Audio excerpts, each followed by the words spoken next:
Continuaremos meditando sobre o valor da morte de Jesus Cristo, nosso Salvador. Fique em pé, meu irmão, onde você está, para que possamos ler a palavra e depois você terá um tempo para assentar. 1 Coríntios, capítulo 15, verso 1. Quero aproveitar a oportunidade de ver o irmão Elson ali perto da porta, pedir que ele nos auxilie a partir de agora, porque aqui nós não temos o monitor, para que tenhamos então a oportunidade de ler as Escrituras com toda reverência. Diz assim a palavra de Deus: Irmãos, venho lembrar-vos o evangelho que vos anunciei, o qual recebestes e no qual ainda perseverais. Por ele também sois salvos, se retiverdes a palavra tal como vos-la preguei, a menos que tenhais crido em vão. Antes de tudo vos entreguei o que também recebi, que Cristo morreu pelos nossos pecados, segundo as Escrituras, e que foi sepultado e ressuscitou ao terceiro dia, segundo as Escrituras, e apareceu a Cefas e depois aos 12. Depois foi visto por mais de 500 irmãos de uma só vez, dos quais a maioria sobrevive até agora, porém alguns já dormem. Depois foi visto por Tiago, mais tarde por todos os apóstolos e afinal, depois de todos, foi visto também por mim, como por um nascido fora de tempo. Pode assentar.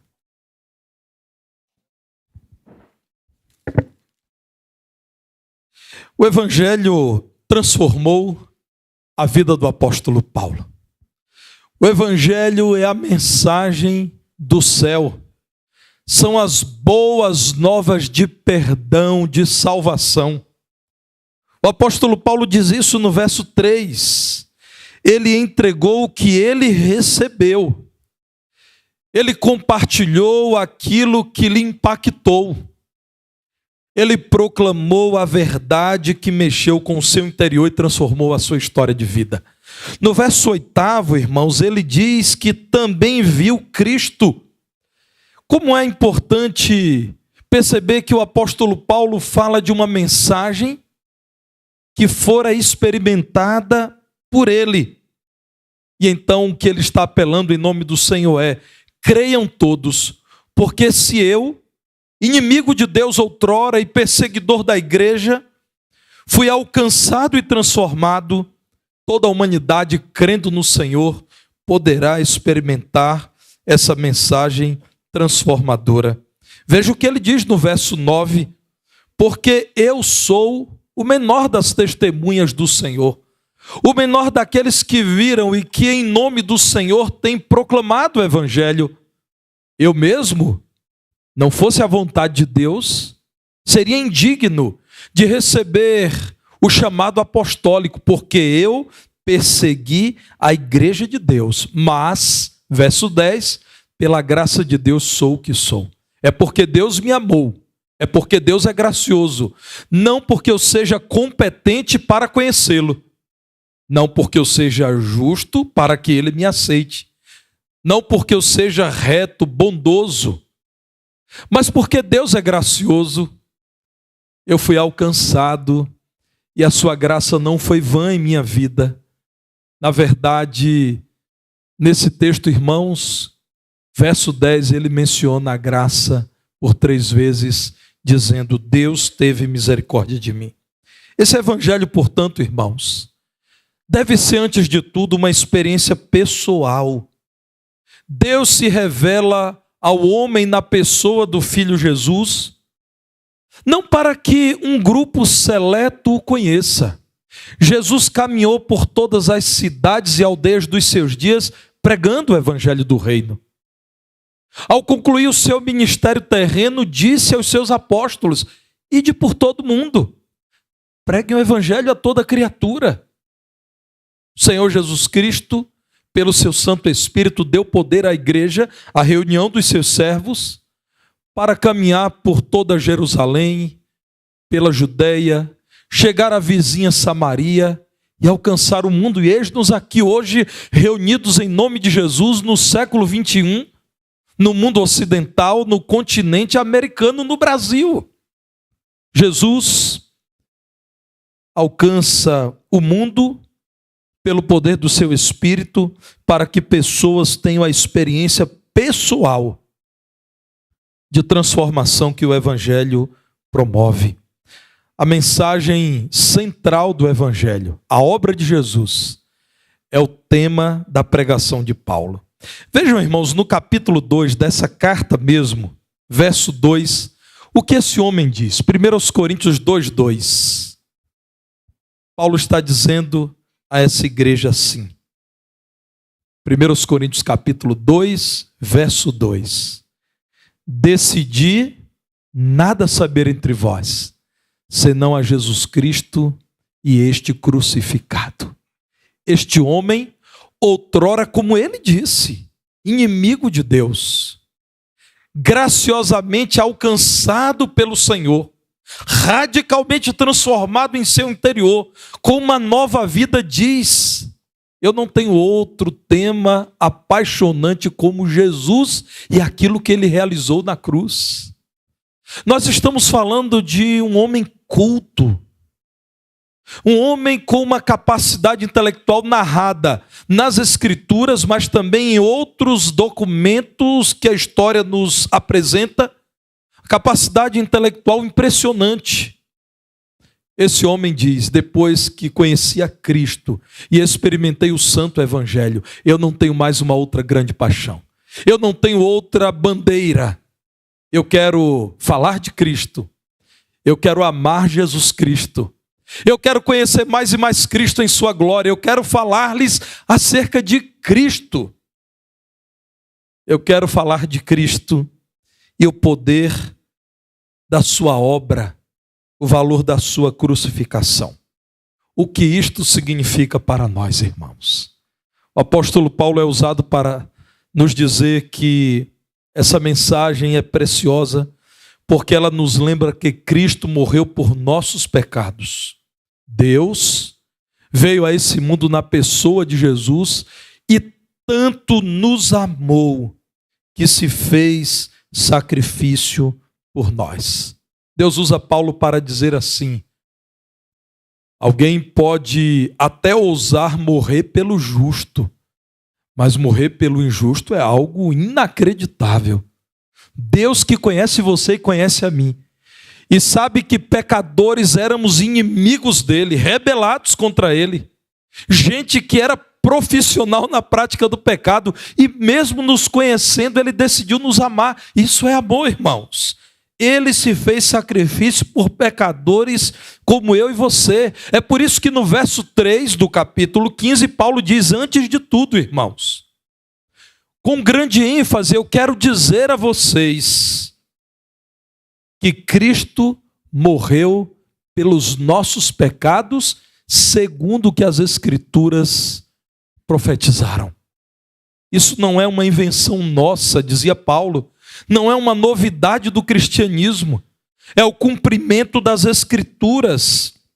As Escrituras sempre disseram que pecadores morreriam, porque a consequência do pecado, que é o afastamento do Deus que preserva a vida, é a morte. Vejam, já no livro dos começos, o livro do Gênesis, no capítulo 2, verso 17, no princípio, o Senhor dizendo isso, Gênesis 2:17, no dia em que dela comerdes, certamente morrerás. Da árvore do conhecimento do bem e do mal, não comerás. Se houver a escolha pelo pecado, se houver desobediência ao Deus santo e sábio, vocês morrerão. Olhem para Isaías no capítulo 52, verso 13. A profecia de Isaías 52, 13 diz assim, acerca do Messias: eis que o meu servo procederá com prudência, será exaltado e elevado e será muito sublime. como pasmaram muitos à vista dele, pois o seu aspecto estava muito desfigurado, mais do que o de outro qualquer, e a sua aparência mais do que a dos outros filhos dos homens, assim causará admiração às nações, e os reis fecharão a sua boca por causa dele, porque aquilo que não lhes foi anunciado verão, e aquilo que não ouviram entenderão. E continuamos no verso 1 do capítulo 53, com o seguinte: quem creu em nossa pregação? E a quem foi revelado o braço do Senhor? Porque foi subindo como renovo perante ele, e como raiz de uma terra seca, não tinha aparência nem formosura. Olhámo-lo, mas nenhuma beleza havia que nos agradasse. Era desprezado e o mais rejeitado entre todos os homens. Homem de dores e que sabe o que é padecer, e como um de quem os homens escondem o rosto, era desprezado e dele não fizemos caso. Certamente ele tomou sobre si as nossas enfermidades e as nossas dores levou sobre si.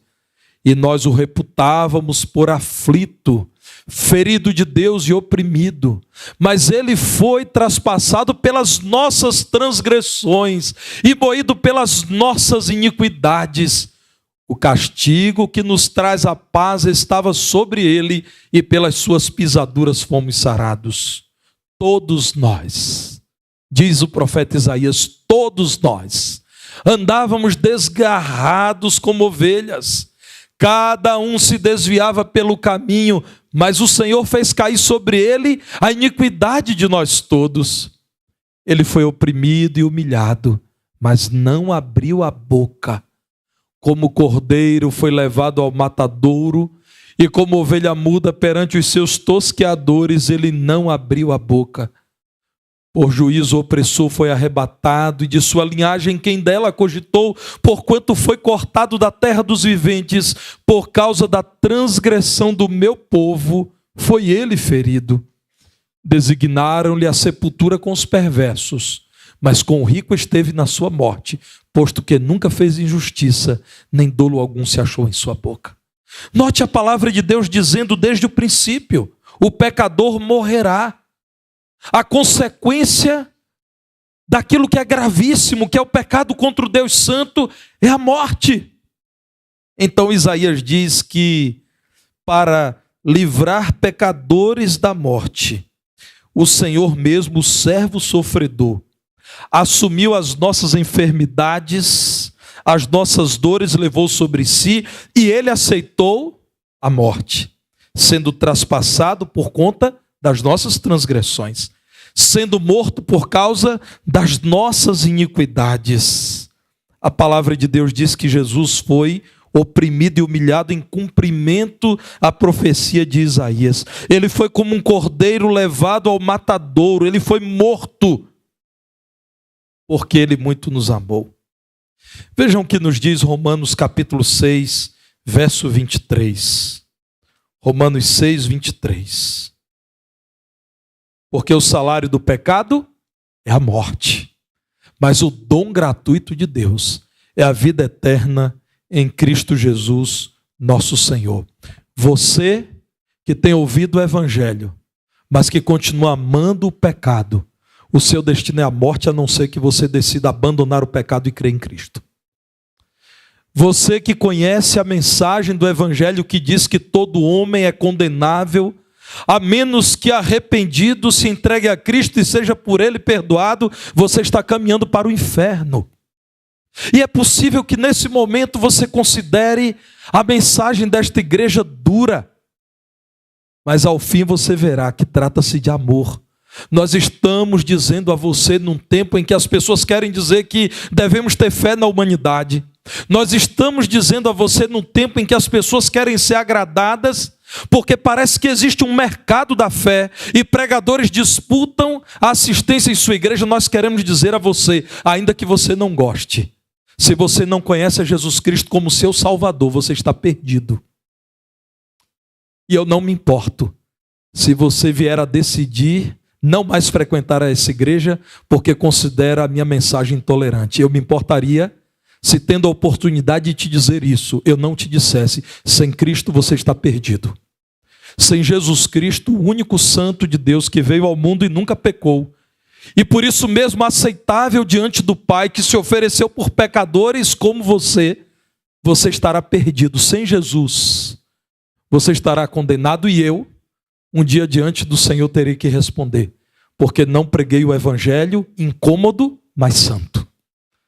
O evangelho, de algum modo politicamente incorreto, porém verdadeiro. A palavra de Deus desde o princípio diz: a obediência a Deus trará como consequência a morte. Mas diz também que Deus, em sua graça, se faria morto em nosso lugar. Ele nos substituiria para cumprir a lei do Deus Santo. E isso foi feito na pessoa de Jesus. Só existe uma solução para que você não receba este ingrato salário que é a morte eterna. É crendo em Jesus Cristo, que pode perdoar você e te conduzir à vida eterna com Ele. Veja o que nos diz Gálatas, capítulo 3, verso 13. Cristo nos resgatou da maldição da lei, fazendo-se Ele próprio maldição em nosso lugar, porque está escrito: maldito todo aquele que for pendurado em madeiro. Pecadores são malditos. Cristo, cheio de graça, se faz maldição, se fez na cruz morte maldita para substituir pecadores. Meus irmãos, o que Paulo está dizendo, portanto, é: o evangelho começa com a apresentação do valor do sacrifício de Jesus por pecadores. Ele amou pecadores. Paulo disse: eu sou o menor dos apóstolos, indigno de ser chamado apóstolo. Fui perseguidor da igreja de Deus. O Senhor amou um homem como eu e morreu para que eu tivesse um meio de perdão. Ora, a minha dívida foi paga por Jesus diante do Pai. Perdoado da dívida estou. Ele nos trouxe de volta a Deus. Em 1 Coríntios 15, 22, Paulo diz: como em Adão todos morrem, assim também todos serão vivificados em Cristo. Todos os filhos de Adão, como eu e você, todos nós viemos de um mesmo pai e de uma mesma mãe, Adão e Eva. Todos nós somos pecadores desde o nosso nascimento, porque filhos de pecadores nós somos. Diz a palavra de Deus que o segundo Adão, o novo Adão, que é Jesus, a partir de quem a humanidade pode ser recriada, permite que haja vida e não mais morte, porque ao contrário de Adão, Jesus nunca pecou. Os filhos de Jesus, que são adotados porque nele creram, são aceitos porque têm fé nele, herdam a vida e não mais a morte que herdaram de Adão. Paulo continua dizendo, irmãos, que o evangelho é a apresentação da esperança da vida eterna. Vejam 1 Coríntios 15, 4, como ele completa. Depois de ter dito: Cristo, segundo as Escrituras, morreu pelos nossos pecados, no verso 4, Paulo diz assim: segundo as Escrituras também ele foi sepultado. Não foi um boato. Jesus morreu de tal modo que o corpo dele foi posto no sepulcro. E só ao terceiro dia ressuscitou. Há provas abundantes de que ele morreu mesmo. Há provas de que ele foi procurado e o seu corpo nunca foi achado. Mesmo as autoridades religiosas, civis, as forças de Roma, que tinham todo o interesse de mostrar que o cristianismo era uma mensagem enganosa e que Jesus não ressuscitou coisa alguma, foram incapazes de mostrar o corpo dele. Onde estava o corpo de Jesus, tão vigiado? Assim como os cristãos disseram, ele ressuscitou. Todos aqueles que estavam envolvidos com a cena do sepulcro tiveram que admitir: algo espantoso aconteceu. O corpo dele foi colocado no sepulcro. O sepulcro foi muito vigiado, mas o corpo dele jamais foi encontrado. O apóstolo Paulo então está dizendo: ele foi sepultado e ele ressuscitou segundo o ensino das Escrituras. Aquele que venceu a morte nos tem dado como herança também a vitória sobre a morte. Nesse mesmo capítulo, no verso 26, Deus usa Paulo para lembrar o último inimigo a ser destruído é a morte. Jesus destruiu, porque ele venceu a morte e ressuscitou. Meus irmãos, se ele venceu a morte e reina eternamente no reino celestial, significa que nós que herdamos a vida dele, herdamos a vitória sobre a morte, vitória dele, nós também na vida além túmulo conheceremos aquilo que ele nos reserva. Vejam os versos 51 a 54, 1 Coríntios 15, 51. Eis que vos digo um mistério, nem todos dormiremos, mas todos transformados seremos. No momento, no abrir e fechar de olhos, ao ressoar da última trombeta, a trombeta soará, os mortos ressuscitarão incorruptíveis e nós seremos transformados. Porque é necessário que este corpo corruptível se revista da incorruptibilidade e que o corpo mortal se revista da imortalidade. E quando este corpo corruptível se revestir de incorruptibilidade e o que é mortal se revestir de imortalidade, então se cumprirá a palavra que está escrita: tragada foi a morte pela vitória. Onde está a morte, a tua vitória? Onde está a morte, o teu aguilhão? Glória a Deus. Meus irmãos, o que Paulo está dizendo é: eu não sei quando Jesus virá, eu sei que ele virá. Eu não sei se isso acontecerá nos próximos dias, daqui a alguns anos ou séculos. Diz Paulo, o que eu sei é que Jesus virá e a trombeta soará. E alguns de nós já estarão mortos. Isso aqui, irmãos, é apenas uma figura de linguagem, a do sono. Não existe sono da alma. É falando da posição do morto, deitado. Alguns de nós morreremos, mas nem todos. Todavia, aqueles que estarão com Cristo verão um corpo que adoece, que padece, que morre, se tornando incorruptível, um corpo cheio de glória, se transformará em corpo incorruptível. Então o que é mortal será revestido de imortalidade, porque a morte terá sido tragada pela vitória do Cordeiro de Deus, que é Jesus. Paulo está dizendo: Jesus morreu por nós, para que tenhamos como herança a vitória sobre a morte e a vida eterna.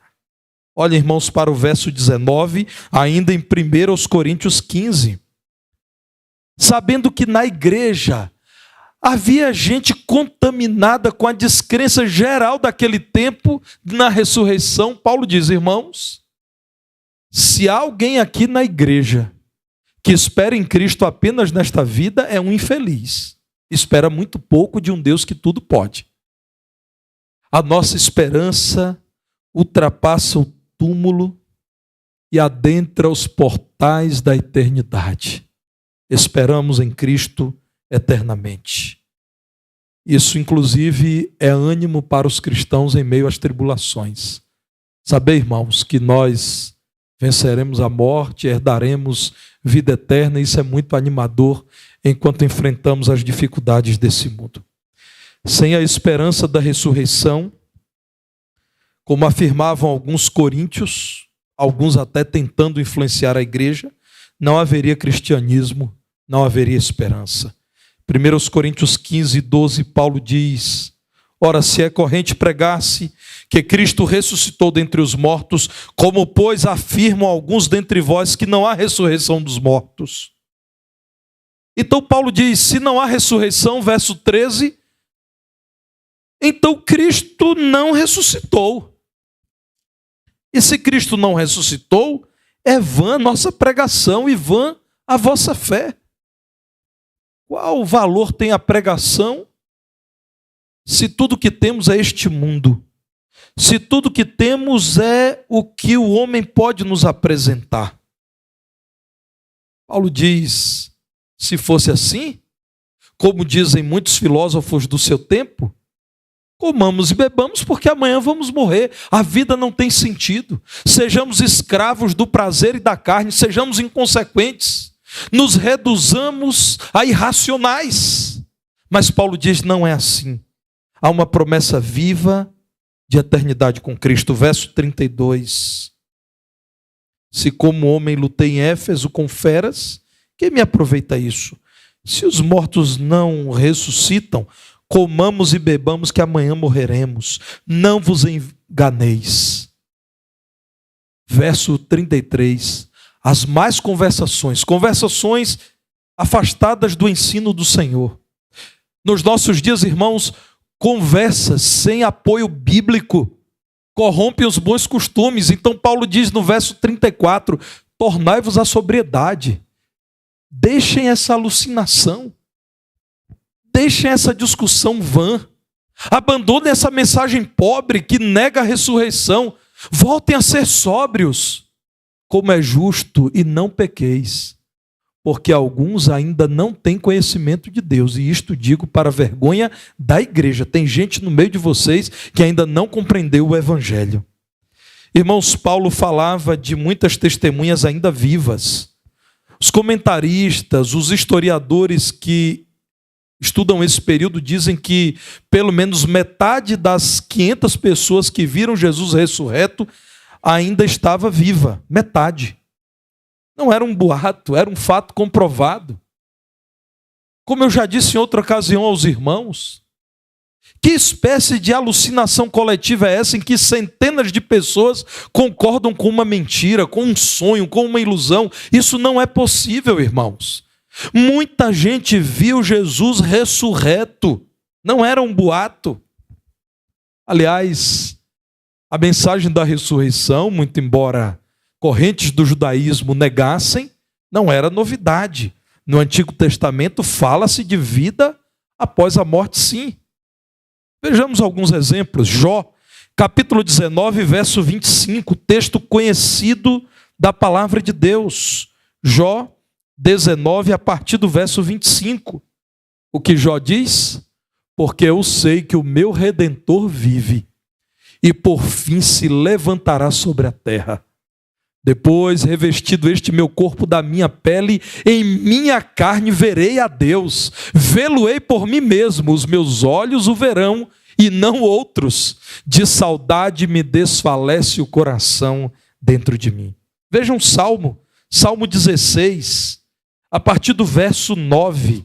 Salmo 16, 9, diz assim: alegra-se, pois, o meu coração e o meu espírito exulta, até o meu corpo repousará seguro, pois não deixarás a minha alma na morte, nem permitirás que o teu santo veja a corrupção. Tu me farás ver os caminhos da vida, na tua presença a plenitude de alegria, na tua destra delícias perpetuamente. Percebe, irmãos? Jó. Agora nós encontramos Davi no livro dos Salmos falando, mas vejam ainda Isaías, capítulo 26, verso 19. Isaías 26, quero destacar apenas o verso 19. Os vossos mortos e também o meu cadáver viverão e ressuscitarão.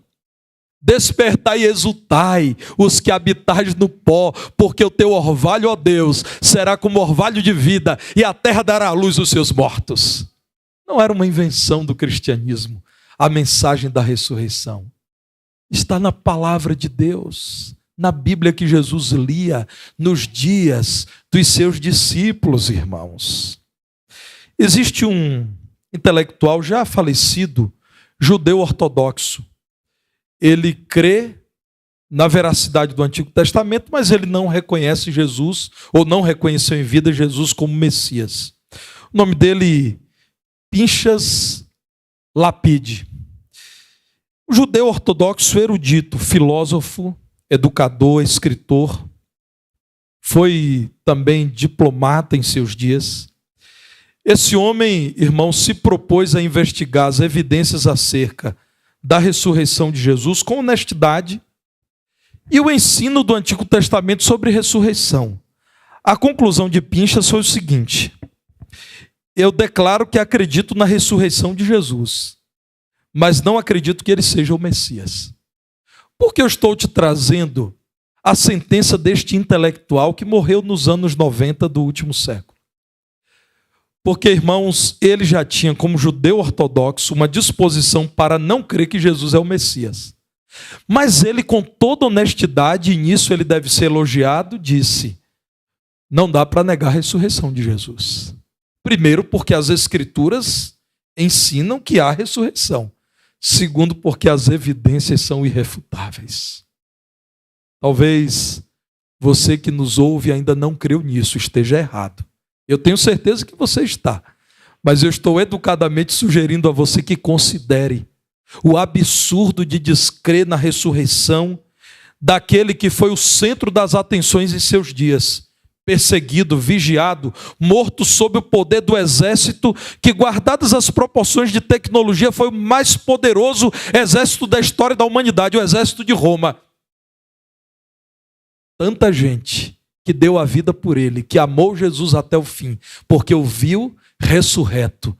Considere o seu equívoco ao desprezar a mensagem da ressurreição de Jesus. Paulo diz: o evangelho é a certeza de que Cristo se fez sacrifício por nós. É a apresentação da esperança de vida eterna, mas é também a certeza de que nós podemos, perdoados pelo Senhor, experimentar relacionamento pessoal com Ele. Veja o verso 8, voltando a 1 Coríntios 15. Tanta gente viu Jesus. E aí Paulo diz: depois de todo mundo, Jesus foi visto por mim também. Eu também pude prová-lo. Paulo está dizendo: o evangelho é mais do que uma doutrina aprendida. A partir do verso 5 ele diz: olha, Jesus apareceu a Pedro, aos demais apóstolos. Ele nem mencionou as mulheres que viram Jesus na manhã do domingo de ressurreição. Ele citou líderes da igreja, porque a igreja que receberia essa carta entenderia melhor o que ele estava dizendo.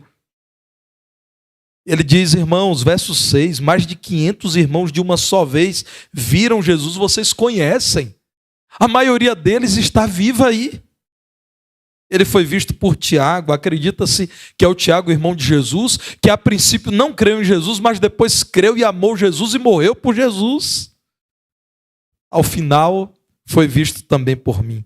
É mais que uma doutrina, é o poder de Deus que transforma vidas, e Paulo diz: transformou a minha. O evangelho é o poder de Deus que nos liberta do pecado. Como esquecer esse homem que Deus inspirou para escrever Romanos 1:16. Não me envergonho da mensagem de Jesus, do evangelho, porque o evangelho é o poder de Deus para a salvação de todo aquele que crê. Primeiro crê o judeu, porque Jesus é judeu, e depois quem não é judeu, o mundo grego todo. Era uma forma de dizer: judeus e não judeus, todo aquele que crê em Jesus é salvo. O evangelho é poderoso para salvar todos do pecado, da escravidão ao diabo, da submissão à carne e da condenação eterna. O evangelho nos liberta do poder do pecado, liberta o mentiroso, fazendo amar a verdade, liberta o promíscuo, fazendo desejar viver uma vida pura, liberta o viciado, permitindo que este tenha liberdade. E você que me ouve, você já conheceu a Cristo pessoalmente, como Paulo disse: Cristo apareceu a mim? Você já pode falar daquilo que ele realizou em sua vida? Eu estava num período de férias com a minha família, e na praia havia um moço vendendo abacaxi. E os irmãos sabem, a concorrência é grande. No verão, muita gente vendendo abacaxi geladinho. Mas esse me impressionou, porque ele olhou para mim assim, pastor Márcio, com toda a convicção, parecia um pregador, e disse: se você provar o meu abacaxi, você leva todos. Que coisa, que marca, parece que o Cleifson treinou o homem. É, convicção, irmãos. Ele dizia: você nunca provou um abacaxi como esse. Eu até te aconselho, eu dizia a ele, não prove, porque você vai querer comprar os meus abacaxis. Isso é convicção, irmãos. Devemos ter cuidado para não pregar uma verdade como se fosse mentira. Nós precisamos, Eliseu, olhar para a pessoa e dizer, não continue me ouvindo não, porque você vai se converter, vai se tornar crente, membro da Igreja Batista do Barro Preto. Até eu quero dizer a você que nos visita, muito cuidado, porque você vai desejar voltar aqui. Porque você está ouvindo a mensagem do Evangelho, que responde à angústia do coração do homem e que transforma de verdade o interior. O Evangelho é o poder de Deus, irmãos. Um homem simples, analfabeto, se prega o Evangelho porque é o poder de Deus, pode alcançar o coração do ouvinte. O Evangelho é assim. Aprenda com o vendedor do abacaxi e diga, eu já provei. Se você puder provar, você ficará encantado com o Evangelho de Jesus. Creia e prove desta certeza, que é a nossa viva esperança. Além de saber que Jesus Cristo morreu por seus pecados, você deve recebê-lo como seu Salvador pessoal. Como Paulo começa, 1 Coríntios 15, 1. Irmãos, eu quero lembrar o Evangelho que vos anunciei, o qual recebestes e no qual ainda perseverais. Por ele também sois salvos, se retiverdes a palavra tal como vos-la preguei, a menos que vocês não tenham crido no Evangelho. Como nos diz Romanos 10, versos 9 e 10, texto com o qual encerro. Romanos 10, verso 9. Se com a tua boca, isso significa responsabilidade diante de Deus, convicção interior, tomada de posição. Se com a tua boca confessares Jesus como Senhor e em teu coração creres que Deus o ressuscitou dentre os mortos, serás salvo. Porque com o coração se crê para a justiça e com a boca se confessa a respeito da salvação. Verso 11, o que diz a palavra de Deus? Todo aquele que nele crê não será confundido.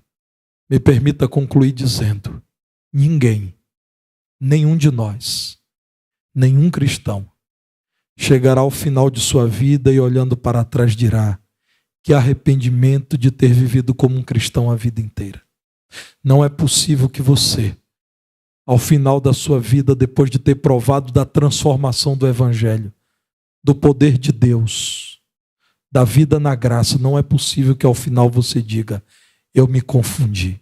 Ao final, você poderá cantar com alegria dizendo, eu sei que o meu Redentor vive e por fim se levantará sobre a terra.